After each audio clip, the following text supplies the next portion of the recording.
são vegetações ou são apenas folhas? Meu querido Adriano Diogo, sempre bonitão aqui. Ô, Diogo, eu quero comentar o seguinte com você. Vai ter um evento hoje muito importante em que comunicadores progressistas vão declarar o apoio e a solidariedade a você nessa ideia de se candidatar. Pode falar? Já pode falar aqui? Pré-candidatar. Pré-candidatar a vereador em São Paulo. Eu vou ler aqui, tem um texto belíssimo que eu recebi aqui de convite para esse momento e queria que você convidasse as pessoas também que estão nos assistindo nesse momento e falasse um pouco de como vai ser e que a Laura Capriglione me mandou aqui um convite super bonito. Olha só, Comunicadores por Adriano. E aí fala um pouquinho da sua biografia, que é fantástica, aos 75 anos. Adriano Diogo apresenta-se à população de São Paulo como pré-candidato a vereador pelo Partido dos Trabalhadores. Vivemos tempos sombrios, tarará. E aqui, dando um pouco da tua trajetória, né? Ligado à Igreja Católica, aos padres da Teologia da Libertação, que impulsionaram tantas importantes jornadas em defesa dos mais pobres, vulneráveis e desfavorecidos, Adriano Diogo tornou-se vereador em São Paulo entre os anos de 1989 e 2003. Você foi vereador, você foi secretário 2 vezes, e eu não sabia, você foi deputado estadual 3 vezes. 3 vezes. Caramba, hein, Diogo? É muita coisa.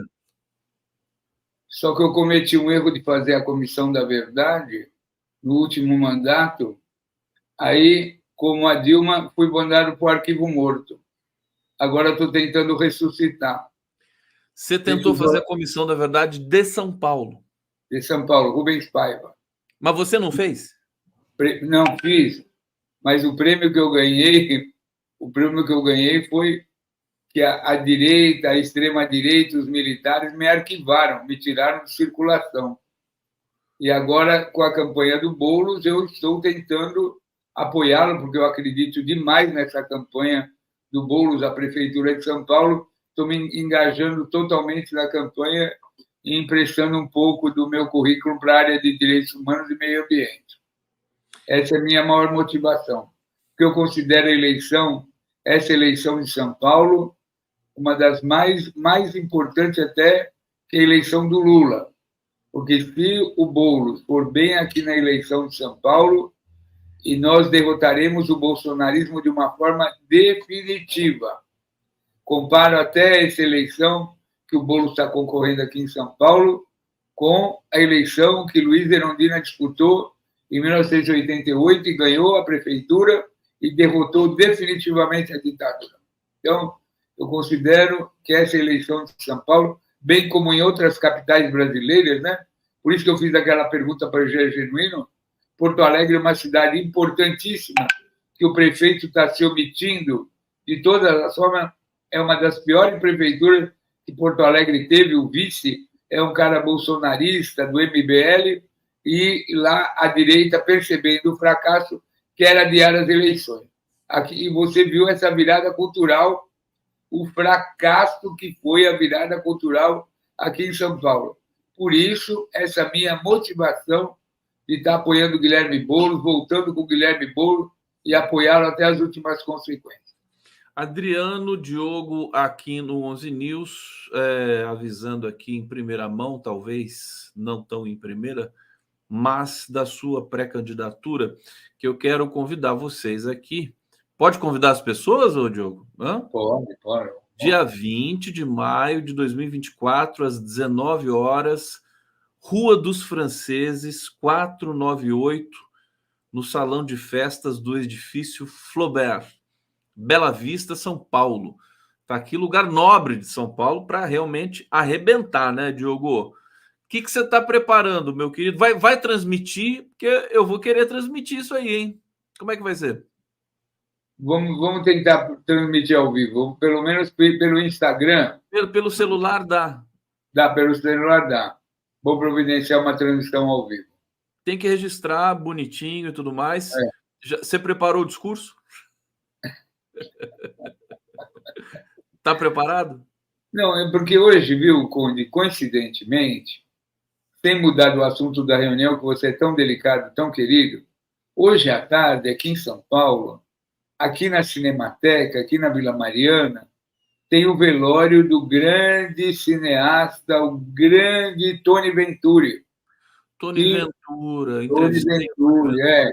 deixou ontem. Então, apesar de ser um dia importante na trajetória política de São Paulo, da minha trajetória, nós antes vamos lá reverenciar, nos despedir, dar um abraço na Débora Duboc, sua esposa, nas crianças, a importância de quem foi Tony Venturi, que fez um documentário maravilhoso sobre o colégio vocacional, fez um filme sobre a ditadura, o Cabra Cega, em que a Débora Duboc fez toda a recuperação do teatro experimental em São Paulo. Então, hoje, se você é ligado às artes, ao cinema, à literatura, à cultura e à democracia, vá à Cinemateca Brasileira, aqui na Vila Mariana, onde às 13 horas inicia o velório do Venturi, desse grande ser humano, desse grande cineasta. Das 13 horas em diante, lá estaremos junto com o nosso querido Venturi. Está aí, aqui, prestando nossa solidariedade também a Débora Duboc, né, esposa do Tony Ventura. Isso. Entrevistei o casal aqui, sempre cheio de vida, de projetos, um apaixonado pelo cinema, e que a gente aqui fica triste, né, e deixa nosso sentimento aqui para todo mundo. Então, 13 horas na Cinemateca também tem esse evento, pessoas que quiserem se despedir aí desse grande cineasta. Diogo, eu queria falar da virada cultural de ontem com você, queria começar falando disso, porque uma crítica muito forte hoje sobre a virada cultural, no sentido que ela perdeu a essência, né? Que foi um evento que foi pensado para ser concentrado no centro de São Paulo e que se esparramou e que se diluiu de uma certa maneira e não promoveu mais aquilo que era o seu objeto inicial, era promover a cultura em São Paulo com nomes fortes da música brasileira e também com nomes locais, né, de expressão. Como é que você, que vive tão intensamente São Paulo, viu essa última edição da Virada Cultural e o que vem acontecendo com a Virada Cultural, que é uma marca de São Paulo, né, que foi inaugurada, se não me engano, pelo Haddad? Eu não me lembro. A Virada Cultural começou com Marta e o Celso Brates, que era secretário de Cultura, e o grande professor Danilo Miranda, do SESC, que começou a preparar as bases de uma enorme movimentação cultural na cidade de São Paulo, envolvendo o SESC e a Secretaria. Depois, no governo Fernando Haddad, ela se materializou como a Virada Cultural. Mas não podemos esquecer o grande professor Danilo Miranda, que é assim, uma espécie de idealizador, ele tinha o conceito das artes, né? De todas as exposições, de todas as formas de arte serem expostas e disponibilizadas para a população num determinado período. Isso aí evoluiu para o governo Fernando Haddad e aí virou essa coisa maravilhosa que era a vitória cultural, a virada cultural. Qual é o problema? Tem vários problemas. Esse artigo da Folha, São Paulo, analisando o fracasso. Mas qual é o maior problema da virada cultural hoje? O maior problema da virada cultural é a violência no centro. A violência no centro está fora do centro da cidade de São Paulo, está fora de controle. As pessoas têm o maior pavor. Tanto é que o maior palco fica lá junto ao prédio da prefeitura, lá no Viaduto do Chá. Então, isso exigiu que a prefeitura fizesse uma descentralização dos palcos para lugares mais controlados, mais periféricos, que não tivesse tanto o risco da violência. Mas qual foi o erro que a prefeitura cometeu e comete? Ela não aceita grupos originários e que têm base na cidade de São Paulo. traz gente de todos os estados, cachês caríssimos. Eu que, por exemplo, sou ligado ao samba. Eu sou ligado a todas as comunidades negras da Zona Leste, do chamado berço do samba de São Mateus. Do Iveson Pessoa, está sempre aqui conosco. O povo de São Paulo, do samba, foi banido. Você não tem um Tobias da Vai Vai, você não tem nenhuma, nada relativo ao samba de São Paulo. Então, além de você trazer pessoas dignas e tal, caríssimas, mas pessoas que estão até fora do cenário musical, artístico da cidade, pagando cachês caríssimos. Então, esse erro, eles vivem cometendo na cidade de São Paulo. E aí, esses artistas que vêm de fora têm um só compromisso: elogiar a Prefeitura de São Paulo. Em outras palavras, fazer campanha política do prefeito. Isso pega muito mal, né? Pega muito mal, tudo bem. Aqui São Paulo é a cidade dos mil povos, como dizia Marilena Chauí, secretária de Cultura do governo da Luiza Erundina. Mas também não precisa apelar dessa forma.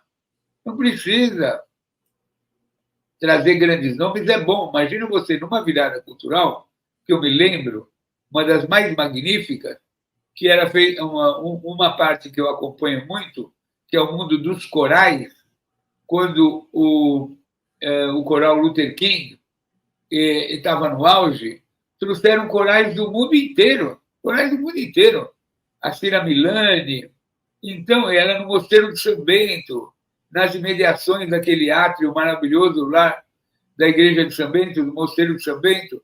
Então, e tinha, por exemplo, corais de toda a cidade, inclusive o coral da cidade de São Paulo, na escadaria do Municipal. Eram coisas maravilhosas, né?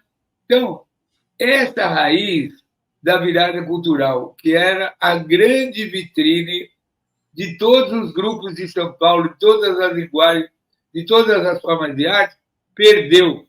Virou uma coisa comercial, virou um showmício. Imagina o que vai ser a virada cultural se o Guilherme Boulos vencer essas eleições, né? Acho que a gente pode ter uma virada da virada cultural. É importante que a gente pense nisso, porque é o seguinte, pessoal. Aliás, eu quero pedir para vocês que estão aqui participando no chat, pedir para vocês participarem cada vez mais aqui no chat, para dizerem o que vocês acharam da virada cultural, né? Vocês que estão em São Paulo, tudo mais. Quem não é de São Paulo também é do interior, que vai para São Paulo na virada cultural para curtir shows de graça e muitas coisas, tem comida, tem todo um aparato, né? Enfim, vamos lá. Ivo Miranda Gomes, Adriano Diogo é madeira que cupim não rói. Eliane Neres, que notícia excelente. Está falando aqui da pré-candidatura do Adriano Diogo, a vereador em São Paulo. Andradas, a virada cultural segue o modelo da Nuit Blanche francesa, uma noite inteira de eventos musicais. Em São Paulo virou pouca cultura e enormes cachês para eventos populistas. Total mesmice. Adriana Cópio está dizendo aqui, meus sentimentos ao grande cineasta Ventura e família. José Carlos Faria, querido, um abraço para você. Minhas homenagens ao grande cineasta Tony Venturi. Tony Ventura, né? Venturi. É Venturi? Venturi. Perfeito. Ótimo filme dele sobre o Cavaleiro da Esperança. Agora, essa coisa de prefeitura contratar show, até vou extrapolar a análise aqui da virada cultural de São Paulo, Diogo, porque é o seguinte, é uma promiscuidade, assim, absurda, né? Os sertanejos, por exemplo, Gustavo Lima, que tem o seu jatinho, e que vai para cidades do interior, recebe cachê de 1 milhão, às vezes a cidade não tem dinheiro para fazer esgotamento sanitário, paga 1 milhão para um artista desses, e ainda tem toda uma sequência, precisa ser mais fiscalizado isso, né, Diogo? O que você acha, não é verdade? Uma vergonha, né? Uma vergonha usar dinheiro público para fazer esse tipo de sertanejo, né? Que é tudo cabo eleitoral de candidato corrupto. Não, São Paulo não merece, né? Tanto é que esses palcos, como nós chamamos, onde eles estavam completamente esvaziados. Uma vergonha. Eu não tenho indicação de público. Foi vazio, é? Foi. Não, eu vi um palco lá no Butantã, não tinha ninguém, ninguém. Não, só o centro que enche, né? Mas o centro tem esse problema da violência, né? Da violência. E aí, como eles não trazem artistas locais, porque São Paulo acho que é o centro, é um dos centros culturais mais que dá maior intensidade. São Paulo tem de tudo que você puder imaginar. Todas as culturas. Agora, por exemplo, você pode fazer um show em São Paulo sem dialogar com os Racionais. Você pode fazer um show em uma virada em São Paulo sem falar com Tobias da Vai Vai. Você tem como fazer uma virada sem chamar os grupos de samba de Santo Amaro, do antigo Quinteto em Branco e Preto, do Berço de Samba de São Mateus, todas as milhares de grupos de slam, de hip hop, até do funk. Aqui em São Paulo é a matriz dos mil povos e até outras culturas que estão envolvidas. Aqui em São Paulo tem de tudo. Nordestino, de raiz. Agora, qual é a diferença entre o que é a proposta original da virada e o que eles estão fazendo? A proposta original da virada era trazer essa riqueza para integrar com as suas tribos, com as suas culturas. Tanto é que tinha as maiores diversidades, porque incluía teatro, literatura, o teatro municipal. Agora virou show de candidato a prefeito, show de candidato. A secretária de Cultura da cidade de São Paulo é candidata a vereadora, ela não faz outra coisa a não ser campanha. E os grupos de cultura que vão lá apresentar seus projetos de lei de fomento, se não se submeterem à campanha dela, não tem apoio. Não tem apoio, é uma vergonha. O que acontece? A secretária de Cultura, embora ela agora tivesse se desincompatibilizado, ou vai se desincompatibilizar pelo prazo eleitoral, aquilo é o comitê eleitoral. Imagina você, demitiram um grande secretário de Cultura para pôr essa moça, e essa moça transformou, além do problema do patrimônio, lá do destombamento, dos prédios, da Secretaria de todo o setor de patrimônio, vira acessório da construção civil, a Secretaria de Cultura virou um comitê eleitoral. Uma vergonha, não tem precedente na história de São Paulo isso. A própria secretária de Cultura dirige a sua campanha do lado de um anexo na secretaria, na medida que ela tem que se desincompatibilizar, porque ela é secretária. Mas a mesma orientação política está sendo dada. E para você participar da virada cultural, você tem que estar organizado dentro da campanha dela. É isso que está acontecendo em São Paulo. Precisa desenhar? Não, não precisa, é isso que acontece. Ô Diogo, deixa eu aproveitar, já que você está falando esse escândalo também aí dessas candidaturas, pré-candidaturas aí oficiosas de São Paulo, o Sérgio Moro, esse ser que já não é mais tão importante quanto foi um dia, aliás, importante no sentido tóxico da palavra, né? Deletério para o Brasil. Hoje ele mais ou menos usaria aquela expressão assim, não fede nem cheira, não sei se você concorda com isso, mas o Moro vai ser julgado amanhã pode ser inclusive impugnado, cassado.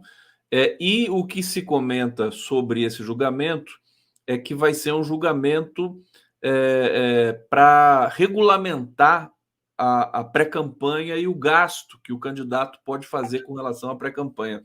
Você tem alguma expectativa de que esse julgamento realmente dê uma resposta para a sociedade e determine um parâmetro, né, de gastos de pré-campanha que, por exemplo, poderia comprometer, por isso que eu lembrei, essa secretária de Cultura que você está falando aí, que está fazendo campanha para vereador em São Paulo?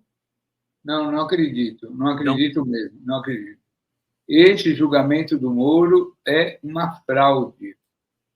Ele estava por um partido, candidato a um cargo majoritário, se eu não me engano, presidente da República, desistiu, pegou toda a verba do partido, utilizou para sua campanha, mudou o foco, trouxe a esposa dele, o domicílio eleitoral da esposa dele para São Paulo, Os dois se candidataram, gastaram qualquer quantidade de dinheiro, porque ele era candidato a um cargo majoritário, depois mudou para senador, se eu não me engano, ele era candidato à presidência da República, então ele amealhou todos os fundos possíveis, e esse julgamento já foi feito um acerto que não vai dar nada para ele, não vai acontecer nada.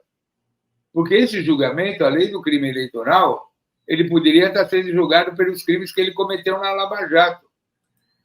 Porque esse senhor destruiu o país, destruiu a economia do país, é responsável pelo maior lawfare da história do Brasil. Esse é o criador do Bolsonaro, é o idealizador do projeto Bolsonaro. Moro tinha que ser banido da política brasileira, né? E a sua esposa, que tem todas aquelas ligações com aquele problema das APAES, aquela confusão toda lá do Paraná. Então, esse capítulo da história, e o que vai acontecer? Pelo que se anuncia, vai acabar tudo em pizza, como falava antigamente. Não vai dar em nada. Ele fez todos os acordos políticos para se manter no cargo, né? Conseguiu reverter pareceres e tal, dentro dessa nova linha que está sendo adotada. Ele articulou com o Pacheco, o presidente do Senado. Então, e esse negócio de verba em campanha eleitoral, querido Conde, esse negócio de verba não vai resolver nunca. Não vai resolver nunca. Porque no Brasil, todas as verbas para as campanhas eleitorais deveriam, teoricamente, vir do fundo eleitoral, do fundo partidário. Não poderia haver participação de empresas. E quem é que diz que não tem participação de empresas, empresários? Esse negócio do financiamento não tem fim. Não tem fim. Por isso, esse julgamento do Moro, infelizmente, né, porque podia ter um efeito Al Capone. Ele ser julgado por má utilização de recursos e, de tabela, pegar todos os crimes que ele cometeu na Lava Jato. Não vai acontecer nenhuma coisa nenhuma. Bom, eu vou ficar na esperança aqui ainda, porque alguns analistas estão dizendo que o Moro pode ser realmente cassado amanhã. Vamos acompanhar. Diogo sempre traz aí uma visão muito, muito consistente de toda essa situação. Diogo, posso falar um pouco da situação do governador do Rio de Janeiro contigo, Cláudio Castro? Porque é uma situação dramática, né? É muito provável que ele seja cassado. Não só ele, o vice-governador do Rio de Janeiro e o presidente da Câmara do Rio de Janeiro. Eu tenho um bastidor, eu recebi de uma fonte, Rio de Janeiro, que diz o seguinte: Cláudio Castro, durante a pandemia, era vice do Witzel, se desentendeu, o Witzel se desentendeu com o Bolsonaro, e aí o Bolsonaro espalhou que Witzel orientou a Polícia Civil a arrumar a situação para implicar no caso Marielle. Witzel já havia afirmado que o inominável Bolsonaro errou ao escolher a PGR sem lista tríplice. E, naquele momento, desobedece Bolsonaro, estabelecendo isolamento social em todo o estado. Então, uma bela manhã, a Polícia Federal chega no Palácio Laranjeiras para prender o governador sob acusação de desvio de verbas, superfaturamento durante a pandemia. Bom, isso aqui é só o estofo do imbróglio que o Cláudio Castro está metido nessa situação do Rio de Janeiro. Pergunta que eu te faço, Diogo, até que ponto essa situação vai ter impacto nas eleições desse ano e de 2026, na cena da extrema-direita versus a esquerda no Brasil? Bom, se você me permitir, eu tenho uma definição para o Estado do Rio de Janeiro, a política. Eu colocaria o nome do Rio de Janeiro de Estado de Sítio. Porque o Witzel, o governador cassado, Witzel, né, que foi caçado daquela forma melancólica, o homem que queria atirar de helicóptero na campanha, nas comunidades, nas favelas, ele cometeu um grande erro, foi eleito pelo bolsonarismo, né? Era um bolsonarista de carteirinha, de primeiro aluno, e ele cometeu um erro. Meu Deus, agora voltei. Tem o som? Tá tudo certo, pode ir. Está me ouvindo? Sim, senhor. Então, o Whitson cometeu aquele erro brutal, de prender o Queiroz aqui em São Paulo. Lembra daquilo? Que teve cobertura da Globo, helicóptero. Foi ele que prendeu o Queiroz, é? Ele que prendeu o Queiroz. Lembra disso? É. E ele Não lembrava que tinha sido ele. Foi ele que. Aí foi a pena de morte do Whitson. Prendeu o Queiroz aqui nessa cidade. Não é Mariporã. Atibaia, né? Que era onde aquele advogado, o Acef, tinha uma casa, né? Isso, na casa do Acef. Estava lá o Queiroz escondido embaixo de uma cama, não sei o quê. Aí o Whitson arrumou um helicóptero e o helicóptero da Globo foi escoltando o helicóptero da Polícia do Rio de Janeiro e deu aquela. O bolsonarismo cortou a cabeça do Whitson. Os filhos do Bolsonaro, toda aquela base das milícias que apoiaram o Whitson, cortaram a cabeça dele. Aí vem essa figura excêntrica, um cantor, que eu não sei se ele é cantor católico. Cantor gago. É o cantor gago. O cantor gago, o senhor Castro, né? Não sei se ele era cantor gospel, se ele era católico, eu sei que ele era cantor de igreja. O cara é alçado ao governo do estado do Rio de Janeiro, sem esquecer daquela crise terrível do prefeito anterior, que felizmente foi derrotado, aquele senhor da Igreja Universal do Reino de Deus, aquela confusão da saúde, do povo morrendo nas filas, aquela confusão da pandemia. Bom, então o que acontece? De um lado tem uma prefeitura relativamente sã, normal, e essa ilha de exceção, esse matador profissional que virou o Castro, né? É um cara que, quando não tem o que fazer, manda matar o povo nas comunidades. Mas é uma organização extremamente corrupta, cheia de contratos, aquela coisa toda que apareceu logo no começo do governo dele, de contratações, de um governo paralelo e tal. Isso aí é uma vergonha nacional. Vergonha nacional. Eu acho que o Rio de Janeiro devia ser refundado, recriado, porque tudo bem que Juscelino foi um dos maiores presidentes da República, mas ao tirar a capital federal do Rio e levar para Brasília, provocando esvaziamento político e econômico, depois, a única coisa que veio de bom depois da ditadura foi o governo Brizola. Depois foi ladeira abaixo. Né? Então, o novo poder, até vou pegar o livro do Bruno Paisman, se você me permite, ó, o Bruno Paisman, eu virei propagandista do livro, ó. Olha aqui os dois livros do Bruno, que falam da situação do Rio de Janeiro. A República das Milícias, o Esquadrão da Morte na Era Bolsonaro e esse outro de capinha vermelha aqui, esse outro que está ruim. A Ascensão do PCC e o Mundo do Crime do Brasil. Esses dois livros, além do Pé e o Fuzil, definem a situação do Rio de Janeiro. O Rio de Janeiro hoje é um estado de exceção. É uma coisa de uma gravidade sem precedentes. Desde aquela GLO, daquela turma que mataram a Marielle naquela época, do Braga Neto, o Rio de Janeiro não se recupera. Perdão, bom, aí tudo bem, vai caçar o Castro, né? Agora tem Brasão. Eu quero saber quem vai assumir o governo do Rio de Janeiro.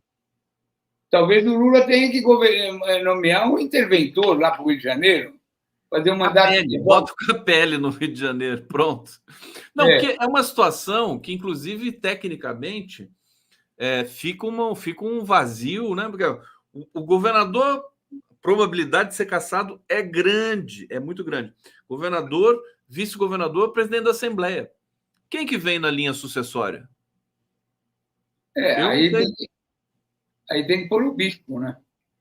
Tem que pôr padre, tem que pôr. Não, talvez o presidente do STJ. O Tribunal de Justiça, Tribunal do Presidente de Justiça. Tribunal de Justiça. Presidente do Tribunal de Justiça. Não, Tribunal de Justiça.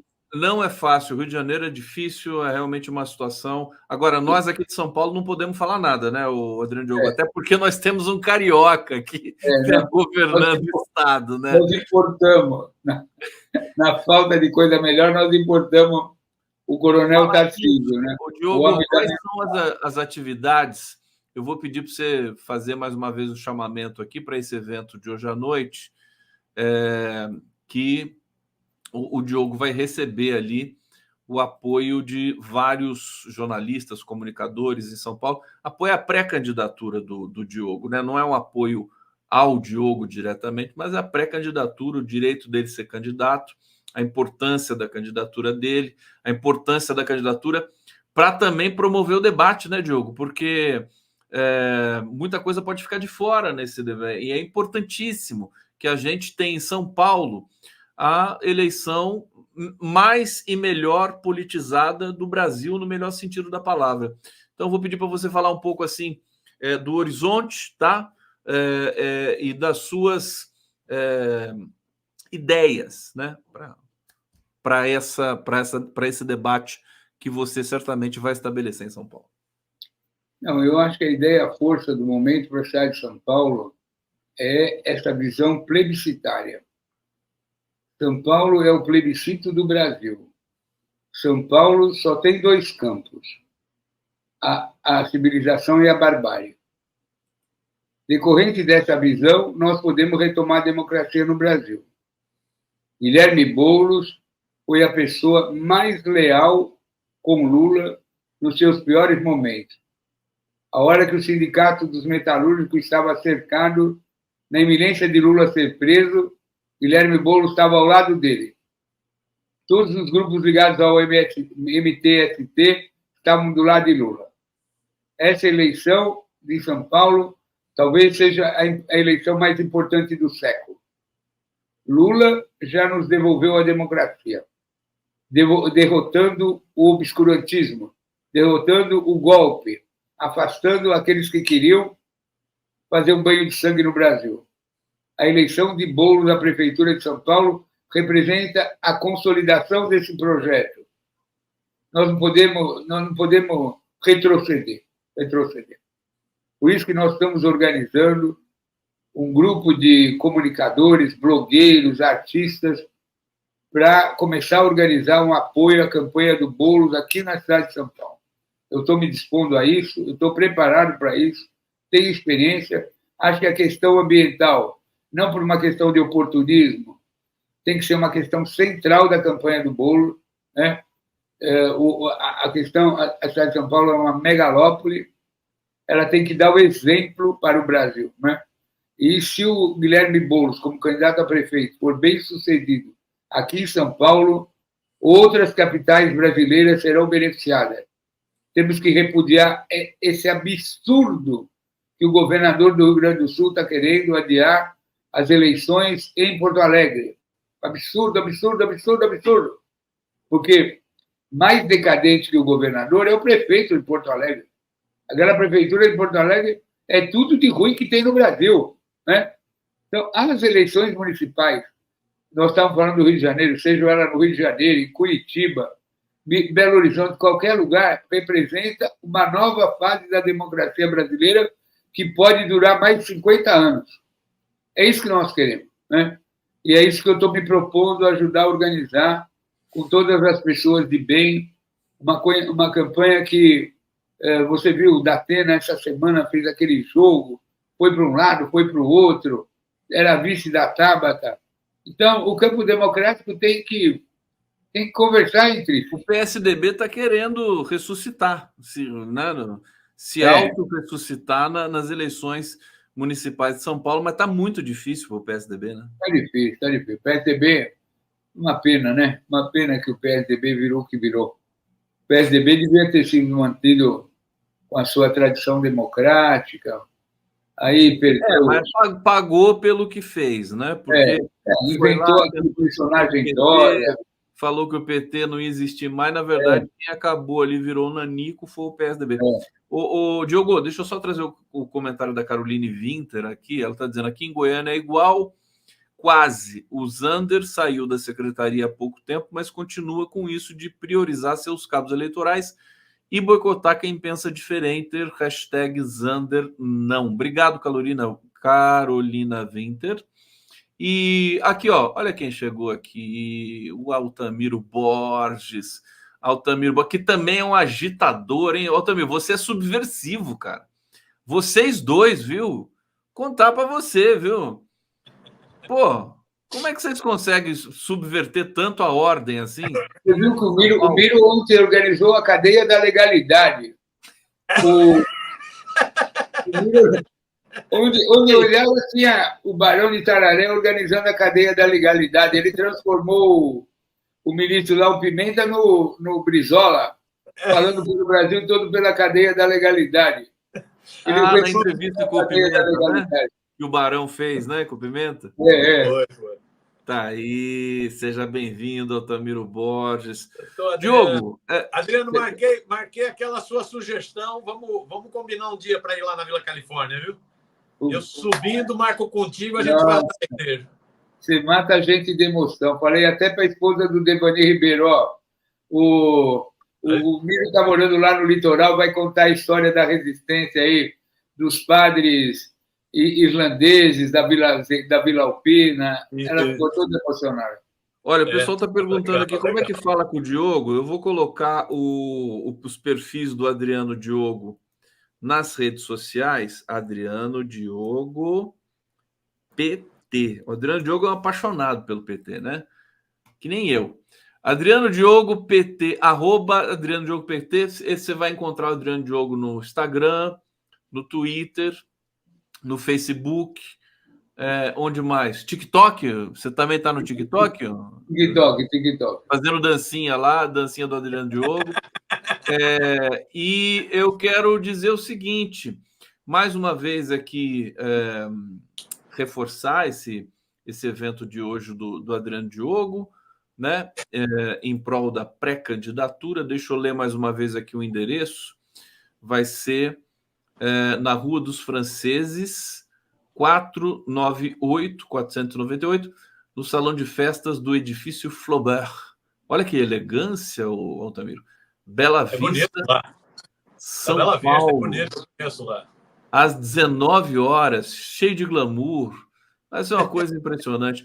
Adriano Diogo, sucesso para você. Você sabe que eu não posso estar lá presente hoje, de corpo presente, mas eu vou estar com o meu espírito presente e sempre ao seu lado. Como diz aquele filme do Richard Gere, eu sou o cachorrinho, o Adriano Diogo é o Richard Gere. Tudo bom, meu querido Diogo? Obrigado, viu? Tchau, meu querido. Tchau, atividade lá, viu, né? Abração.